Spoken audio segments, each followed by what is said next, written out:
Salut les youtubeurs et salut les entreprises, parce qu'aujourd'hui on va parler de stratégie YouTube pour les entreprises et notamment on va évoquer 3 bonnes raisons pour une entreprise de démarrer sur YouTube ou de se lancer sérieusement sur YouTube. Alors la raison numéro 1, c'est que c'est un média à part entière. Aujourd'hui, si vous avez une entreprise, si vous essayez de communiquer, vous pouvez difficilement faire sans imaginer la télévision, la radio, le cinéma, les magazines, les médias traditionnels que vous connaissez depuis très longtemps. Aujourd'hui, YouTube est un média à part entière, c'est un énorme média d'ailleurs. Pour donner un petit peu une idée, les chiffres d'audience de la télévision sont à peu près stables d'année en année, avec une audience vieillissante. Les chiffres d'audience sur YouTube sont en croissance d'environ 60% par année. Et d'ici quelques années, les courbes d'audience vont se croiser et il y aura plus de temps d'audience, de temps de visionnage sur YouTube que sur la télévision, d'ici quelques années. Donc tout ça pour dire que c'est un média dont on ne peut pas se priver. Et le gros avantage par rapport à la télévision, c'est que c'est un média qui est accessible pour pas cher. C'est-à-dire que vous pouvez y aller, ça demande juste du temps, ça demande aussi une stratégie assez précise, mais c'est un média qui est accessible à tous. Contrairement à la télévision, où il y a un ticket d'entrée très fort, parce qu'il faut faire de la com très particulière, avec des codes très précis, qui demandent des gros budgets, et qui en plus demandent des budgets pour avoir du temps d'affichage ensuite derrière. Voilà, les stratégies sont différentes, on en parlera un petit peu plus tard. Mais le premier point, c'est que c'est un média qui est aujourd'hui devenu incontournable. C'est le média vidéo. On vous a probablement dit il y a une dizaine d'années, ah, il faut que vous ayez un site internet. Oui, le site internet, c'était un prérequis il y a une dizaine d'années. Puis ensuite, on vous a peut-être dit, bah, faut faire un blog. Ah, le blog, c'est bien, mais ça fait quelques années que les blogs sont un petit peu en perte de vitesse. Site internet, blog, bah, aujourd'hui, tout passe par la vidéo. Et la vidéo, c'est un petit peu moins facile à mettre en place qu'un blog, une newsletter ou même peut-être un site internet. Donc du coup, je vais essayer de vous aider là-dedans et de vous accompagner dans enfin déjà, est-ce que c'est une bonne idée pour vous et votre entreprise? Ou est-ce que non, c'est peut-être quelque chose qui est pour les autres, mais pas pour vous? Donc voilà, on va en parler rapidement dans les prochains mois. Deuxième point, c'est que ça vous permet de contrôler votre communication et de maîtriser votre communication. Et ça, c'est un point qui est assez important. C'est que YouTube est un média libre et, comme je vous dis, accessible à tous. Je parle de YouTube, ça vaut aussi pour les autres réseaux sociaux, notamment Facebook, qui commence à développer énormément la vidéo et à mettre énormément l'accent là-dessus. Ce qui veut dire que si vous ne prenez pas en main votre com sur ces réseaux-là, eh ben, c'est les autres qui vont le faire. Et malheureusement, 9 fois sur 10, c'est plutôt les gens pas contents qui préfèrent parler d'une entreprise plutôt que des clients satisfaits.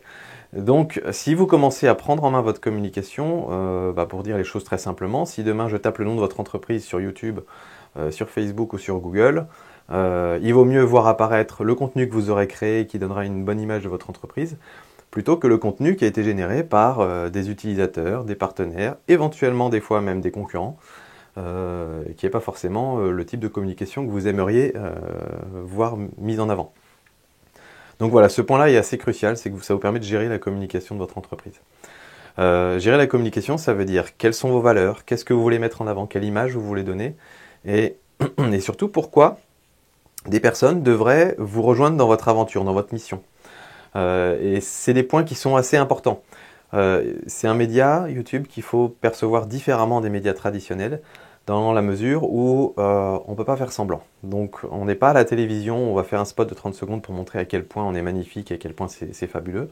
On est plutôt dans un média de la vérité, où on parle en face à face, qui ressemble beaucoup, moi je trouve, à une relation entre un commercial et son client, ou entre un cadre et son fournisseur, par exemple, dans une entreprise. Et donc du coup, voilà, il faut vraiment le voir comme cette relation bilatérale. Et ça, c'est un point qui est assez important et qui fait qu'on crée du contenu différemment sur YouTube. On en parlera dans d'autres vidéos aussi de toute façon.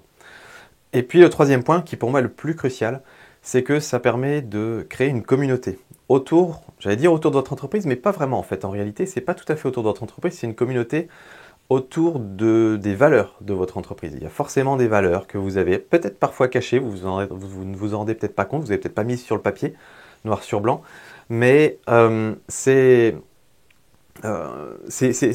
connu, on va dire, ça se sait que des communautés ne se réunissent pas autour d'un centre d'intérêt commun, mais vont se réunir autour de valeurs communes. On va se retrouver autour de la philosophie qu'il y a derrière votre entreprise. Et cette philosophie ou ces valeurs, pour les communiquer, il faut les expliquer. Il faut expliquer ce que vous faites pour aller dans ce sens-là? Quelle est la mission que vous voulez accomplir avec votre entreprise? Et donc parfois ça veut dire que le contenu que vous allez créer, que ce soit en vidéo, en blog ou autre, va peut-être être différent du contenu que vous créez aujourd'hui. Vous avez probablement déjà une chaîne YouTube aujourd'hui, mais c'est plus un contenu où vous allez juste montrer voilà ce qu'on fait, mais plutôt montrer pourquoi on fait les choses comme ça, où est-ce qu'on veut aller, où est-ce qu'on veut emmener le monde, où est-ce qu'on veut emmener nos clients, nos fournisseurs, nos sympathisants, etc. Et avec cette nouvelle stratégie de contenu, vous allez pouvoir attirer vers vous et votre entreprise des personnes qui partagent les mêmes valeurs. Ce sera potentiellement des nouveaux clients, mais ce sera potentiellement peut-être des gens qui veulent juste aller dans la même direction de vous, peut-être que des gens que vous n'avez jamais rencontrés avant, peut-être des associations avec qui vous pourriez travailler près de chez vous, peut-être des entreprises, d'autres secteurs d'activité, mais qui ont un but un petit peu similaire et avec qui vous pourriez commencer à créer des partenariats. Ça peut être tout un tas de bonnes raisons. Et le gros intérêt d'être à l'origine de cette communauté, d'animer cette communauté ensuite, c'est aussi surtout que vous allez être identifié comme moteur dans cette activité-là. Vous allez quelque part être identifié comme les références sur cette activité-là. Et ça va d'un seul coup placer votre entreprise à un échelon au-dessus des autres en fait. Il y a un côté comme ça dans le média vidéo qui vous place dans une position d'expert même si vous ne le souhaitez pas. À titre d'exemple, sur ma chaîne photo qui réunit aujourd'hui 30 000 photographes, j'ai une position de photographe amateur assumée depuis très longtemps. Malgré ça, une énorme majorité de la communauté qui me suit pense que je suis photographe professionnel et pense que tout ce que je dis est forcément une vérité absolue. Parce que le média fait que les choses sont comme ça. Donc voilà, c'est un avantage supplémentaire, mais c'est une responsabilité aussi. Voilà. Et puis pour parler de choses un petit peu plus terre à terre, une communauté qui tourne autour de votre entreprise va vous permettre de faire du crowdsourcing, c'est-à-dire d'impliquer des personnes de cette communauté dans le développement de vos futures activités, vos futurs services, produits que vous allez développer. Ça va vous permettre d'avoir des relais d'opinion, des personnes qui, comme ils partagent vos valeurs, dès que vous sortez peut-être un nouveau produit, un nouveau service, vont s'en faire le relais auprès de leur réseau. Ça peut être des personnes qui créent des connexions avec d'autres personnes d'influence.